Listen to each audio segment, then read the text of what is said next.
everybody knows where they were on day of 9/11. Tim and I were TDY down in Fort Walton Beach at AFSOC doing some chem warfare stuff, and 9/11 happened obviously on that day, and so technically we're TDY, we're not home station, on 9/11 or the next morning, whenever the timing of it happened, they stood up jets on alert in St. Louis, with live missiles hanging on the rails. I think a lot of units did that. It was a culture shock for the whole wing. I mean, the wing and the state, got to give credit where it's due. They secured a flying mission. It just didn't look like the flying mission that we had before. Mm-hmm. And you had to do some personal soul searching. Do you want to be a part of that? You don't want to be a part of that. Then the mission was defined that the ops, the operations and the maintenance package from St. Louis, F-15, those packages, intuitively out of the gate, were going to morph and transition out to Whiteman, 4 hours from St. Louis with the B-2s, and the whole total force integration, where the active duty was going to own the iron, and we were going to be the guard unit associated with that, and we were going into very, very uncharted water. We were leaving our independence in a fighter unit, going into a strategic bomber that could drop nukes and drop conventional weapons, and we didn't own the iron, and it's like an arranged marriage, and we're getting pushed into it. Talk about a culture shock. That we thought the culture shock from going the F-4 to the F-15 was serious, but this was a whole new thing. So we figured out very quickly that we couldn't just go in there with not that we were going in there with a hammer and trying to change things. We figured out that we had to use a little bit more finesse if we wanted to change. Yeah. Because you guys were always tactful.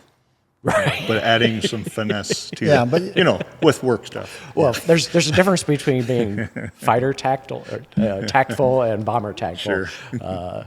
It's definitely different. So and we regularly did things that were way bigger from a strategic perspective.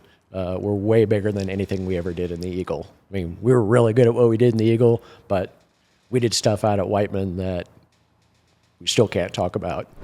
It just brought into a unique perspective of that with the B-2 mission, we didn't have to deploy to do, we did deploy to practice working at our forward operating locations, but the vast majority of our missions like this, we did from home.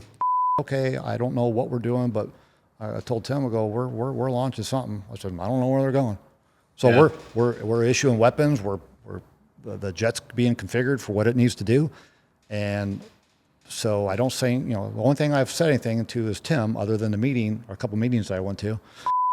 So, it's 11 o'clock at night, everybody's getting ready to go to bed. So I go in, get cleaned up and got my uniform on, and wife goes, what are you doing? I'm going to work. Because I didn't say anything to her. Mm-hmm. She's like, what do you mean you're going to work? I just looked at her. She goes, I probably need to quit asking questions.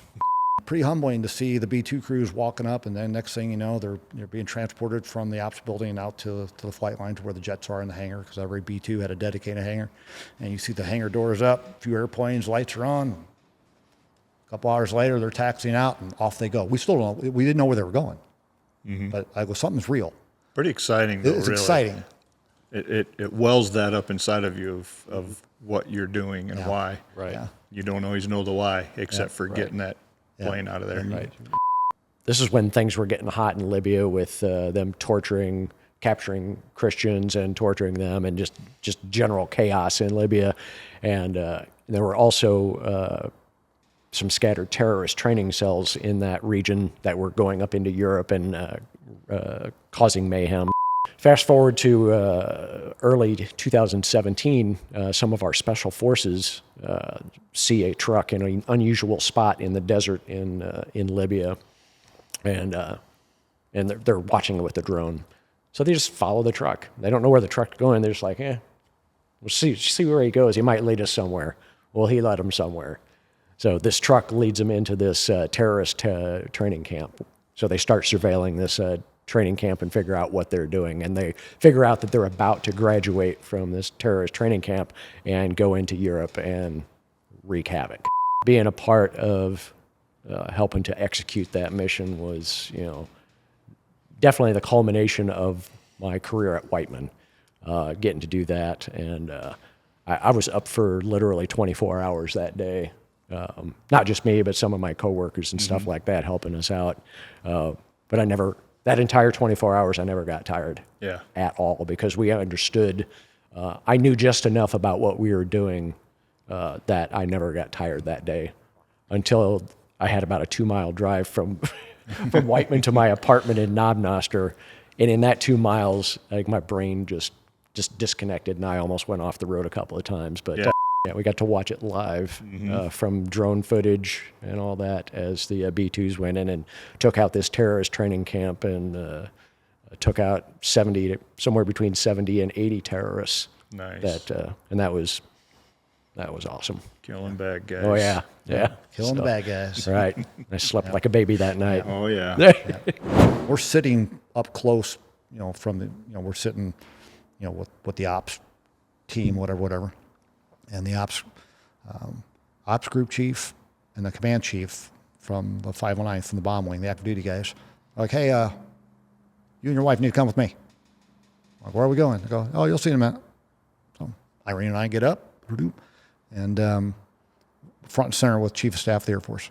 My last deployment with the B-2, I was we had a NATO large force exercise, and our ops group commander at the time in the Guard was the commander for the exercise, and I was the superintendent for the NATO exercise. So a lot of responsibility, a lot of work, but great deployment over to Fairford, England, where we deployed the B-1, the B-2, and the B-52 simultaneously for the first time ever, and then worked with a bunch of our NATO allies over there. So That's cool. Yeah, that was an amazing trip. And get up there and start navigating through the paces at NGB, and then Lauren was with me for the first year, and she decided that she was going to depart early, which was great. And then Bob Ozier from Montana shows up, and I'll put a link to his podcast up here. Yeah, and Bob and I were kind of like a yin and a yang.